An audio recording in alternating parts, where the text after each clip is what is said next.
Vamos a ver algunas aplicaciones de todo lo que se ha estado analizando hasta ahora. Para el caso de las excavaciones, vamos a analizar el método de las excavaciones alternadas. Sabemos que cuando un suelo está intacto, todas las fuerzas que pueden haber de cualquier origen están en equilibrio cuando el suelo está en reposo. Entonces, se supone que si nosotros hacemos una remoción para excavar, retiramos una porción de suelo, entonces automáticamente todo el suelo que está alrededor de esa porción retirada entra en un desequilibrio, porque de pronto algo que estaba ahí ya no está. Entonces, a las paredes de una excavación se les suele llamar taludes y en las excavaciones hay taludes en equilibrio y hay taludes en desequilibrio. Hay taludes estables y hay taludes inestables. Los taludes inestables son por muchas razones, ¿verdad? Depende del tipo de suelo, de la humedad, del grado de consolidación, del ángulo de inclinación del talud, etcétera, todos los factores que ya hemos estado viendo.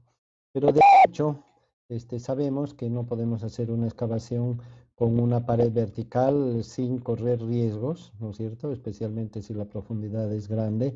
Y peor todavía si es que tenemos una carga encima del talud, como es el caso de excavaciones que se hacen para construir edificios vecinos a otro y que la construcción es justamente colindante, es decir, prácticamente inmediatamente después de la construcción vecina. Por lo tanto, como sabemos, las cargas que descansan en las fundaciones, sobre todo si son fundaciones superficiales, tienen un cono de distribución de carga, de manera que una carga puntual, imaginemos una carga puntual en un lugar determinado, esa carga, de acuerdo al área de contacto, hace una presión sobre el suelo. Pero esa presión, a medida que vamos penetrando a la profundidad, va ampliando su área de acción, ¿verdad? El bulbo de presiones, el cono de presiones, que es un bulbo simplificado, de manera que las cargas se van distribuyendo cada vez en áreas más grandes hasta que son cargas mínimas o se disipan en las profundidades. Entonces, imagínense si nosotros hacemos una excavación justo ahí donde están distribuyéndose las cargas. Entonces, obviamente, no solamente hay un desequilibrio por la inestabilidad del talud, sino también hay una inestabilidad porque las cargas no tienen, son, de pronto son el apoyo que tenían las cargas de pronto se retira y desaparece, por lo tanto hay una mayor inestabilidad todavía y una tendencia a que el talud se derrumbe hacia el muro. Vamos a analizar, sin embargo, una cosa muy interesante que es el efecto de arco. Acá tenemos una figura que nos muestra que un arco que tiene apoyos en sus extremos y recibe una carga encima de él, si bien no tiene nada debajo, pero las cargas se distribuyen en los apoyos. Acá tenemos un total de carga Q, carga distribuida Q, multiplicado por L, es el valor total de la carga, pero esta carga, la mitad va a un apoyo y la mitad va al otro, ya que existe una simetría.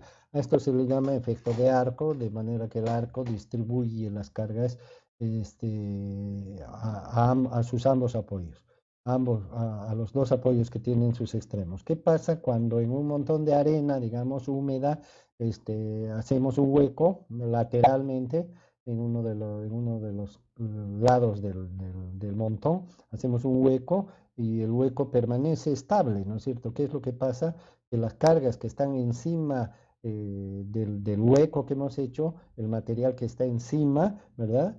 No se cae. ¿Por qué? Porque hay un efecto de arco. El peso del material que está encima del hueco se distribuye a ambos lados, en ambas paredes del hueco. Obviamente que esto depende de muchos factores, entre ellos la cohesión que pueda haber entre los granos de la arena. La arena suele no ser cohesiva, no es cohesiva, de hecho, pero cuando está húmeda, los granos se pegan entre sí, y en cambio cuando está suelta, si intentamos hacer lo mismo, el hueco se va a derrumbar inmediatamente. Y en el caso de los suelos, hay distintos tipos de suelo, entonces es posible hacer esos huecos de manera que no se derrumbe, pero también otra limitación es la carga que tiene encima, no siempre es solo el peso propio, y también dependerá de la dimensión del hueco, ¿verdad? No podemos seguir haciendo lo mismo en la arena, por ejemplo, un hueco más ancho, más ancho, más ancho y que no se caiga. Va a haber un momento en que se caiga y no va a ser un momento muy tardío, sino más pronto que tarde, ¿verdad? ¿Qué pasa si hacemos ese hueco en la roca? La roca es totalmente cohesiva, supuestamente uniforme, si es que fuera el caso. Y se pueden hacer túneles en la roca, como sabemos, inclusive túneles ferroviarios para vehículos, etcétera. Y el túnel no se derrumba. Bueno, algunas veces ocurren accidentes en las minas también. Entonces, la idea de excavar lateralmente de manera alternada, como se llama el método, consiste en aprovechar el efecto de arco. Vamos a suponer en este gráfico que esta línea separa este es un terreno, ¿no? Es un terreno y esta línea es la línea desde donde tenemos que excavar. Tenemos que excavar todo este área que está a la derecha, todo esto que está a la derecha, y acá a la izquierda no tenemos que tocar ese terreno, tiene que quedar intacto. Y si hacemos una excavación de golpe, es decir, todo de un solo saque, como se dice, obviamente el empuje generado por el talud que quede tiende a que este talud se derrumbe hacia este lado, ¿verdad? O sea que hay un empuje acá, está representado por esta flecha amarilla, que es el empuje del suelo para derrumbarse. Entonces, ¿cómo hacemos para contrarrestar ese empuje? Porque ya sabemos que si excavamos acá, se va a caer. Al menos esa es la tesis planteada. Entonces, el método de las excavaciones alternadas sugiere dividir toda esta extensión de la excavación en segmentos, ¿no? Todas estas líneas rojas suponen segmentos de un ancho A que sean iguales, ¿no? Y están numerados para establecer una secuencia de acción. Tenemos los segmentos 1, los segmentos 2 y los segmentos 3. Se dan cuenta que los segmentos 1 están separados en 3 espacios, los segmentos 2 están separados también en 3 espacios. Esta es una elección, también puede ser uno sí, uno no, pero hay más seguridad en esta forma de elegir una secuencia. Se pueden elegir también segmentos 4, segmentos 5, si se quiere planificar de otra manera. Entonces, mucho depende de la longitud total que tenemos que excavar, de las características del trabajo y del ancho del segmento A que pensamos atacar, por decirlo así. Entonces, la numeración implica la secuencia de trabajo. Entonces, vamos a empezar con los segmentos 1. Imaginemos que los segmentos 1 los excavamos, los excavamos. Entonces, se supone que al excavarlos hay un empuje acá pequeño en dirección contraria a las flechas verdes, pero inmediatamente que hacemos la excavación ponemos algún soporte, supongamos que ponemos un puntal, estas flechitas verdes significan un soporte para que este pedacito de talud que queda no se nos vaya para adentro. Como es pequeño el ancho, relativamente pequeño, vamos a suponer entonces que el empuje de este pedacito, de este segmento 1, está soportado por los segmentos vecinos, que en este caso son los número 3. A eso le llamamos un efecto de arco, pero que en este caso no es en un plano vertical, sino en un plano horizontal. Entonces se entiende, ¿no es cierto? La secuencia 1 consiste en excavar los segmentos 1 y ponerle un apoyo temporal, supongamos un puntal. También se puede poner un apoyo definitivo, eso lo vamos a ver un poquito más adelante. Entonces, una vez que están los segmentos 1, les vamos a decir que estos segmentos ya están excavados. Acá he puesto estas leyendas, excavado el 1, excavado el 1, y en cambio los 2, ahora vamos a atacar los segmentos número 2 y vamos a empezar a excavar los segmentos número 2. Cuando excavamos los segmentos número 2, el empuje del segmento número 2 se distribuye a ambos lados y es soportado por los segmentos 3 por el efecto de arco que ya hemos comentado. Entonces, los segmentos 2 que están en excavación son soportados por los segmentos vecinos 3. Lo mismo pasa en este caso, lo mismo en el otro.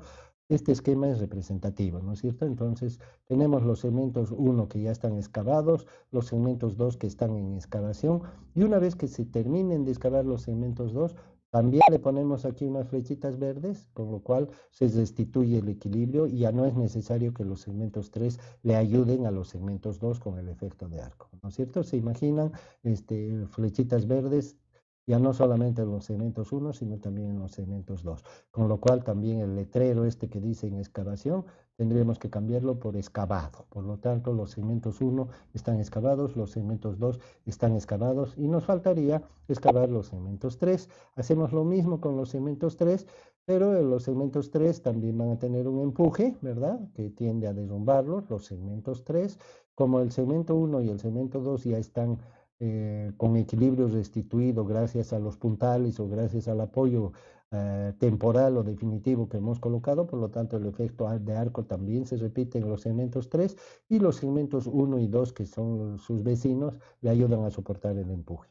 ¿Verdad? Si hacemos lo mismo con los segmentos 3, una vez que está excavado y ponemos también unas flechitas verdes aquí, entonces tendríamos flechitas en todos los segmentos, ¿verdad? Con lo cual esas flechitas significan que la sumatoria de ellas iguala al empuje, por lo tanto el talud está estable. ¿Correcto? Ese es el método de las excavaciones alternadas, es decir, excavar por pedacitos. Este método se lo puede aplicar también para profundidades mayores, que hacemos exactamente lo mismo, pero por ciertos niveles. Primero, supongamos que tenemos que excavar 6 metros de profundidad. Primero excavamos 2 metros, hacemos lo que está indicado acá. Ya está excavado 2 metros, ahora nos falta excavar 4 metros. Excavamos otros 2 metros aplicando la misma metodología, ya tenemos 4 metros excavados y finalmente excavamos todo y tenemos los 6 metros excavados. El problema es cómo hacemos un sostén o un apuntalado temporal o algo que lo contenga. Eso lo vamos a ver más adelante. Pero el método es teóricamente aplicable, ¿verdad?, para cualquier caso. Acá tenemos algunas imágenes que nos muestran la aplicación del método, ¿no es cierto? Estos son los segmentos alternados, ¿verdad? Aquí se ve que solamente se han excavado algunas partes. En este caso, la secuencia es uno sí, uno no, uno sí, uno no, ¿verdad? Y no se ve tan bonito acá, pero en este otro lado se ve un poco más ordenado. Y estos pedazos de talud que se han dejado, fíjense, se supone que están sosteniendo la parte no excavada de toda la excavación. En cambio, la parte excavada se tiene que sujetar antes de poder remover estos otros pedazos que han quedado pendientes.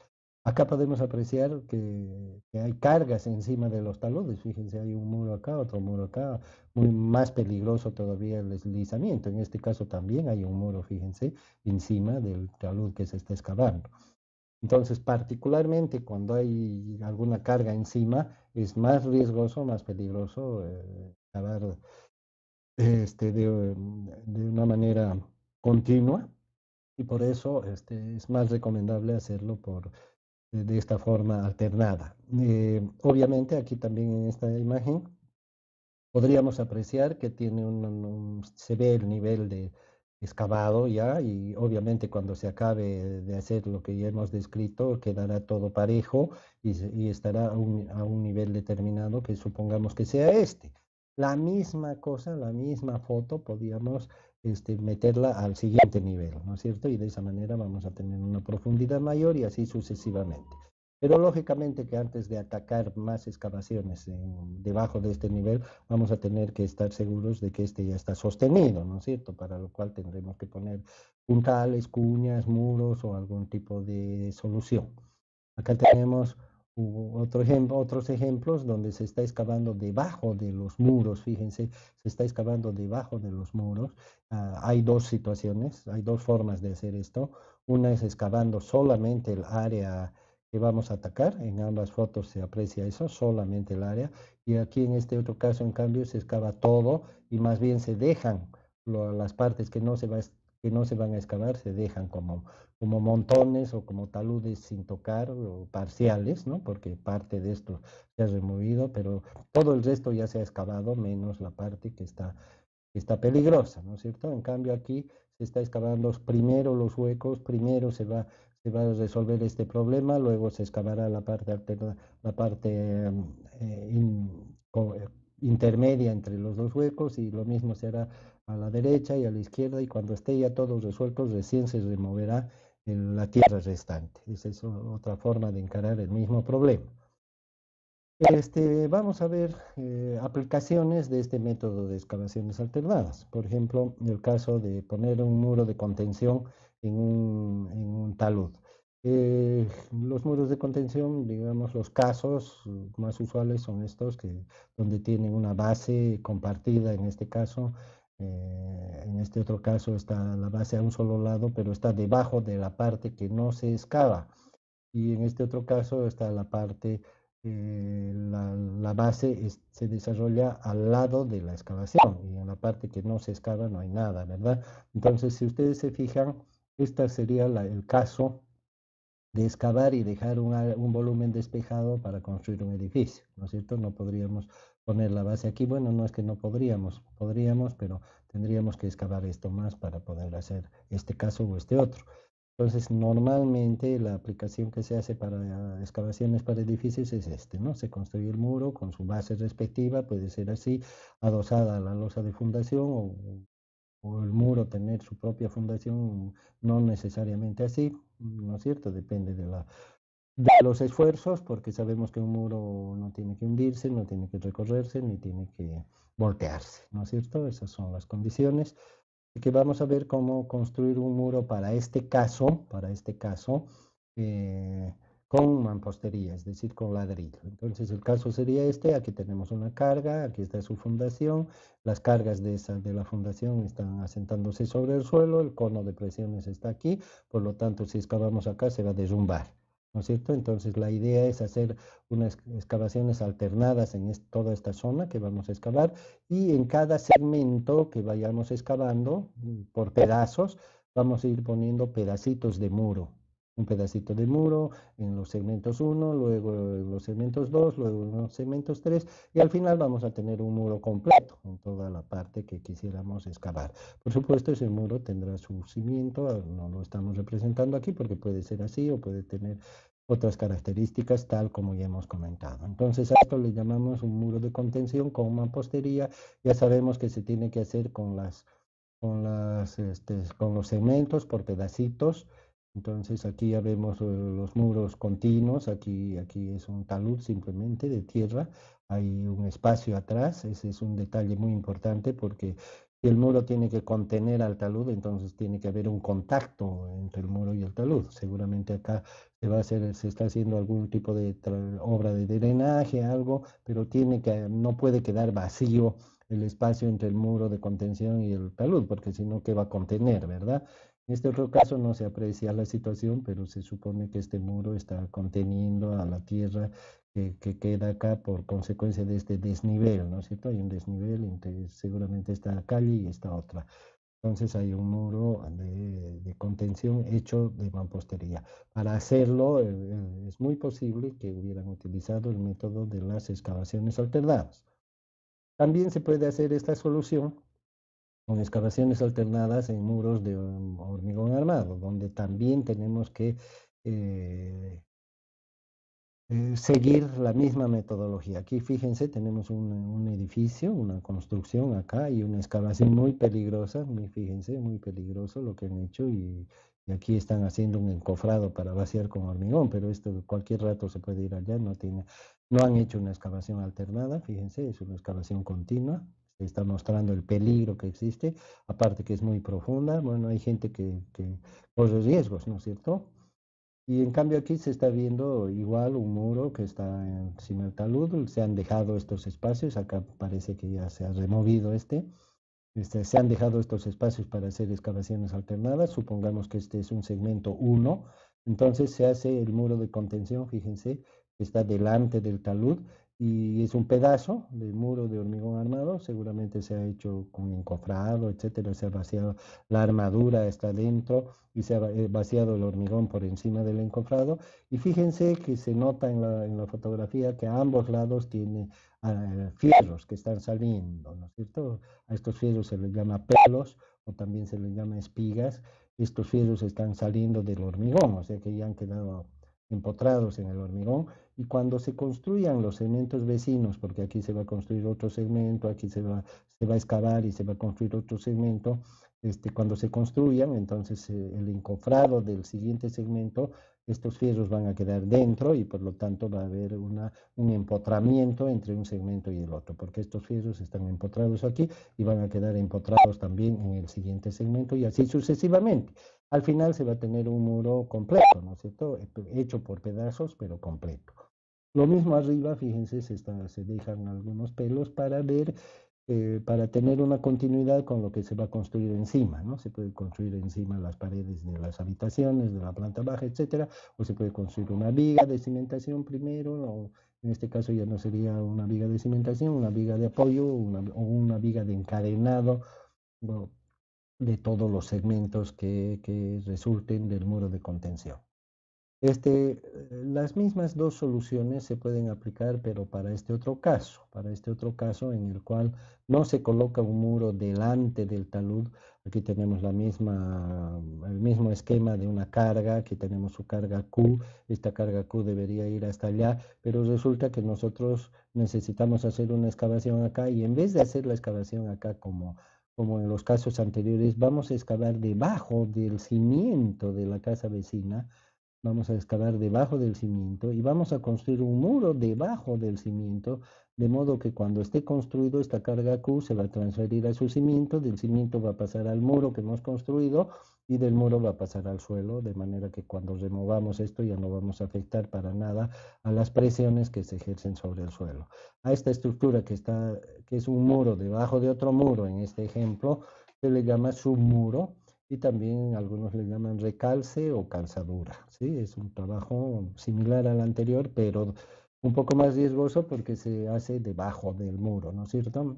También se pueden hacer submuraciones de mampostería, aunque son muy raras. Aquí tenemos un ejemplo, fíjense, está el muro, tenemos el cimiento del muro, la excavación está hecha debajo del muro y debajo de esto se está construyendo un segmento de ladrillo y ladrillo hueco más encima, ¿no es cierto? Y se puede ver que la excavación es solamente un pedazo. Es probable que el muro vaya a todo lo largo, como también es probable que solamente sea para algún otro motivo y que solamente tenga una dimensión menor. Aquí en la parte de adelante se nota que la excavación sigue. Fíjense acá. Hay una excavación debajo del cimiento, pero es una excavación muy grande, como se puede ver, y ahí están las consecuencias. Justamente, fíjense cómo el muro se ha sentado, lógicamente, si no tiene ningún soporte abajo. Esto se podía haber realizado haciendo, por ejemplo, la mitad de la excavación, construyendo el submuro debajo y luego recién esta otra segunda mitad, de manera que haya una alternabilidad, como indica el método. Entonces, igualmente se colocan los segmentos de ladrillo, se dejan los dientes, que se le llama aquí, para que empotre en el siguiente segmento de ladrillo. Ustedes saben que un ladrillo encaja con otro, ¿no es cierto? O sea, van trabados entre sí. Cuando se hacen los segmentos de ladrillo es importante que vayan trabados entre sí, por lo tanto se dejan estos dientes salientes y entrantes para que el otro segmento encaje ahí mismo y al final, cuando todo esté solidificado, sea una sola cosa. También es importante que en la parte superior del muro haya un contacto rígido con el cimiento, ¿no es cierto? Porque si dejamos hueco aquí y el cimiento igual se va a sentar algún día con el peso y el muro no, el submuro no va a servir de nada. Y otro detalle es también que detrás del submuro haya un contacto estrecho con el talud. En el texto se describe de alguna manera esos cuidados que se tienen que hacer. Del mismo modo, se puede construir el submuro con hormigón armado. Del mismo modo que lo describimos, acá las imágenes son clarísimas. Aquí tenemos el método de excavación por segmentos alternados y el segmento número 1 ya está hormigonado acá, se ve el encofrado. Y fíjense que el encofrado no llega hasta arriba. ¿Por qué? Porque se suele hacer esto para garantizar que entre el submuro y el cimiento de arriba va a haber un contacto estrecho. Entonces se rellena esto con material rígido, ¿no es cierto? Porque el hormigón cuando está fresco se asienta. Acá tenemos otra imagen donde se aprecia lo mismo. Fíjense, aquí los segmentos que se han dejado sin excavar son más grandes, acá son más chicos. Por supuesto hay más riesgo acá en cuanto a los soportes, pero también el ancho A es más chico, aquí son es más grande y se aprecian los segmentos de hormigón. Y también si afinamos un poquito la vista, vamos a ver que tienen los pelos, ¿no? Y las espigas de acero, tanto a los costados como arriba, para que eso se engrane y se junte, se trabe con los segmentos siguientes.